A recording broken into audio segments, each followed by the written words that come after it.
What's up everybody, Lucas here. So today I'm going to talk about starting to make your own videos. For those of you guys who want to start making your own videos, whether it's on YouTube, Twitter, Facebook, for DVD. I'm not a super pro or anything like that, so this is just what I have to give to you guys, alright? And it might not be what you're expecting. The first thing we're going to talk about is the camera. That's the big thing. Everybody's all about, what kind of camera can I get? I want to tell you that, yeah, the camera's a big deal, but there's other things you should worry about. The camera's not going to solve all of your problems. You can start vlogging on your phone. Seriously, some of the phone cameras and even the microphones on the phone are just amazing. Yo, look at, I'm using my iPhone right now. Yo, what's up, home slice? Lucas here. Just filming with my iPhone 7, testing it out. Yep. A lot of the top vloggers out there, they honestly, what they're using are DSLRs. So a DSLR is just a single lens, removable camera. That means the lens comes off and you can interchange this lens with other lenses. I use a DSLR for everything. What I'm using to film right now is a Canon T6i, but just as good is the Canon T3i right here. DSLR is a good choice, but honestly guys, you could literally use your phone. If you have a new generation phone, I'm telling you, you can get started and make some good stuff with your phone because it isn't necessarily the camera. What is it then? It's lighting. Once you're out of the potato realm, so you're not filming with a potato anymore, you have a decent camera.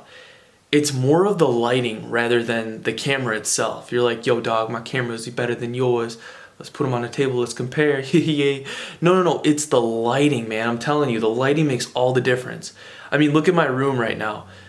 It's looking decently crispy in here because, look at, I got 5 lights over there. I got this desk lamp, the computer lighting me, that lamp, this lamp. Yeah, little overkill, but I like it bright, okay? So what the lighting does is it helps your footage be less grainy. See, what happens when you're in a low light area and you're using a digital camera, your camera tries to make up for the low light and it tries to bump up the quality of the footage by putting gain in the footage, and you get all those fuzzy, black fuzzy things all over your footage, and it doesn't look as crispy and it looks terrible. You've probably seen this before, especially when you tried to film something in low light. Your camera tries to gain it up, tries to bump it up, and it looks terrible. If you're gonna start vlogging or you're gonna start filming, do so in a well-lit area. Now honestly, a great place to go is outside because the sun lights everything amazingly usually. But if you're inside, and you want your footage to look good, regardless of what you're using, just make sure you're in a well-lit area. Alright, so 4K. Should my DSLR, should my phone, should I record in 4K? Should I get a camera that records in 4K? You gotta think, the audience, if you're on YouTube or the internet really, your audience is gonna be mainly looking at your footage on their phone. And even if your phone has a 4K screen, that thing's so small, it'll play 1080p pretty much just as crispy if it's lit well.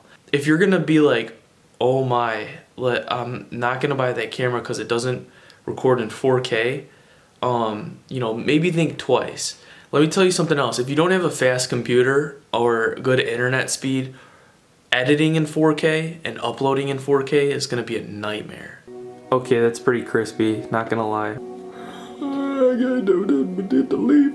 It's actually my first time watching 4K on here. Okay, alright. Okay, 4K is pretty sweet, it's pretty crispy, but I got some fast internet and my monitor is a 5K monitor. If you were just had your standard computer monitor or you were using your phone to watch videos, it wouldn't make a difference, really it wouldn't. I mean, all my videos are in 1080p except for a few that you've seen where I've recorded 4K with my phone or 4K with the GoPro.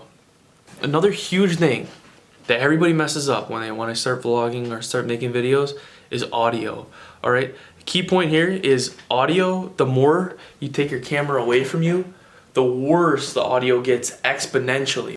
Some formula, blah blah blah, but think of it, it's not like your audio is going in a straight line. It's coming out and it's spanning out to the side. So bringing your camera in closer to get better audio is also a key point. This usually isn't a problem for vlogging, but when you're making like a tutorial or something, a lot of people, you know, put their camera 20 feet away and they try and talk. And that's why honestly I used to yell a ton in my videos, was because my camera was so far away and I had to get the sound in, because otherwise there's just a bunch of background noise. So bringing your camera closer to you is a good idea. If you're still worried about that, you can invest in like a wireless microphone. They're a little pricey, or the one I have is a little pricey. I call this one the throat catcher because it catches all the noise from my throat. So this is the microphone I use. It's not on my camera right now. I'm just using the camera mic because I'm so close. But it's a Sony UTX B2 wireless microphone. This thing's pretty dang heavy duty. I've dropped it. I've done breakdance power moves in it. This is the receiver, so this is what goes on top of the camera. Check it out. And this little thing right here goes into the microphone jack on the DSLR. So this combo right here is what I used to film a lot of my tutorials in. Boom. That's just the transmitter, and then what I do is I wear the receiver like this, put it through there, and I clip this little thing right next to my throat so you guys can hear all the goops. Amazing audio. The levels are right up there. So sometimes it's a little too good though. It's a little too much, and it's overkill. But it's very good audio for the most part. Look at those eyebrows, they're so bushy. I like to use Movie Maker to make good films. So now editing software. On your computer, super basic. If you have a PC, you have Movie Maker. Gosh, those were the days. If you're on a Mac, you might have iMovie. You can edit videos on these. Honestly, it doesn't give you a lot of freedom though. Now what I'm running right now is Adobe Creative Cloud, so I have access to all the Adobe products, and the video editing software that I use is Adobe Premiere. I love this. It's literally the best editing software I've ever used. Downside with Creative Cloud, you have to pay a yearly fee or a monthly fee. You know, software used to be just a one-time download thing. Like, what happened to that? If you're looking for a good beginner's software that you download one time and you get to keep, the one that I started with, that actually my little brother downloaded and then I started using, and I actually still like it to this day because there's some just features in it that are different that I really like, is Sony Vegas. Now there's Sony Vegas Pro, which is super expensive, relatively speaking, but the one I got was Sony Vegas Studio Platinum, I think. And it was only like 80 bucks, and it had the freedom to do everything. You could do everything in it, like basic editing, everything. So many of my early videos were done with Sony Vegas, and it worked great. Don't forget to turn on notifications right there. Yeah, turn that thing on, turn on. Because I have daily uploads Monday through Friday. Let me know if you like this video. Thanks for subscribing. Peace, you all have a good one, and I'll see you in the next video. But you gotta focus. Ain't